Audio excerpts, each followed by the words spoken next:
Sir.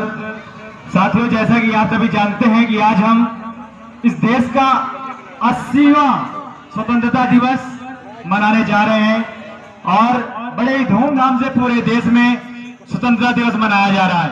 तो साथियों, आप लोगों को जानना होगा कि किन कारणों से हमारा देश गुलाम हुआ, किन लोगों की वजह से हमारा देश गुलाम हुआ। कहते हैं ना कि देश में कुछ गद्दार हुए थे, देश में कुछ आजादी की रूस चलाने वाले भी थे और देश में कुछ गद्दार भी थे, जिनकी वजह से हमारा देश एक बार नहीं हजारों बार गुलाम हुआ और कई बार हमारे लोगों ने संघर्ष करके इस देश को आजादी दिलाई। क्या ऐसा लगता है कि क्या आज भी हम लोग आजाद हैं? नहीं है।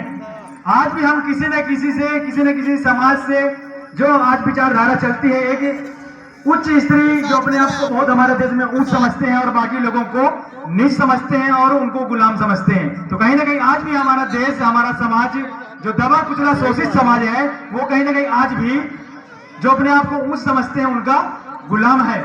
तो साथियों, हमें इस मुहिम को भी आगे बढ़ाना होगा इस देश के साथ साथ। जब तक हम लोग इस देश में जातिवाद खत्म नहीं होगा तब तक हमारा देश, हमारे बच्चे का भविष्य इसी प्रकार से चौपट होता रहेगा। आज देख सकते हैं हमारे कितने साथी पढ़े लिखे बेरोजगार घूम रहे हैं और हमारे लोग पढ़े लिखे बेरोजगार घूम रहे हैं। पढ़ते लिखते तो हैं, लेकिन उनका जब सिलेक्शन का नंबर आता है तो हमारे लोगों को, हमारे छात्रों को वहां से अयोग्य घोषित कर दिया जाता है। और बिना कम लोगों के बाद भी जो ऊंची जाति वाले लोग होते हैं, वे कहीं ना कहीं अपने समाज के लोगों को भर लेते हैं और जो दबे कुचले शोषित समाज से आते हैं उनको बाइकआउट कर दिया जाता है। तो हमें साथियों अपने इतिहास को जानना है, अंधविश्वास पाखंडवाद से दूर रहना है और अपने महापुरुषों ने जो शिक्षा की ज्योति जलाई है, जो क्रांति की आग जलाई है, जो क्रांति की ज्योति जलाई है, उस भविष्य के निर्माण करना है हमें, ताकि हम और हमारे बच्चों का विकास हो सके। और जो आप लोग जानते हैं कि बच्चे देश का भविष्य होते हैं, यही बच्चे आज देश में नई नई ऊंचाइयों में जाएंगे।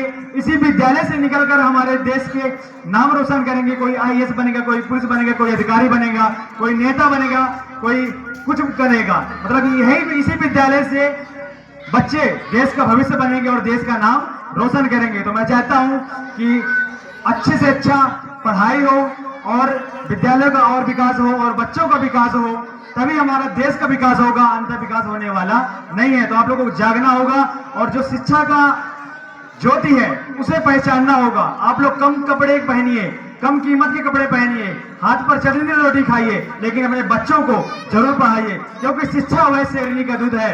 शिक्षा वह शेरनी का दूध है, जो पिएगा वही दहाड़ेगा। तो मैं जाते जाते एक बार पुनः समस्त छात्रों को, यहाँ पर आए तमाम ग्रामवासियों को, यहाँ के छात्र छात्राओं को, यहाँ के स्टाफ को, सभी सर को एवं मैडम्स को एक बार पुनः स्वतंत्रता दिवस की हार्दिक बधाई देते हुए बहुत बहुत धन्यवाद। इंकलाब जिंदाबाद, जय हिंद। जोरदार तालियां हमारे प्रदीप जी के लिए। उन्होंने जो बताया तो वो वास्तविक चीजें हैं, क्योंकि जो व्यक्ति पेपर देते हैं, जो बच्चे पेपर देते हैं, तो उनको इंटरव्यू में फेल कर दिया जाता है। तो ये ऐसी ये वास्तविक चीजें हो रही हैं। तो जब तक आप लोग आवाज नहीं उठाएंगे, आप अपने बच्चों के अधिकार के लिए नहीं बोलेंगे, जब तक कुछ नहीं होगा। इसलिए आपसे निवेदन है कि आपके बच्चों के अधिकार के लिए जरूर खड़े हो, साथ दीजिए।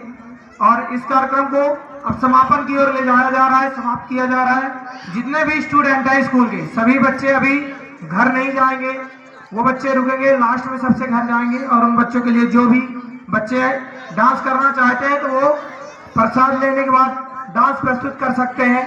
जैसा भी डांस उनको करना पसंद हो, अपना मन चाहा डांस कर सकते हैं बच्चे।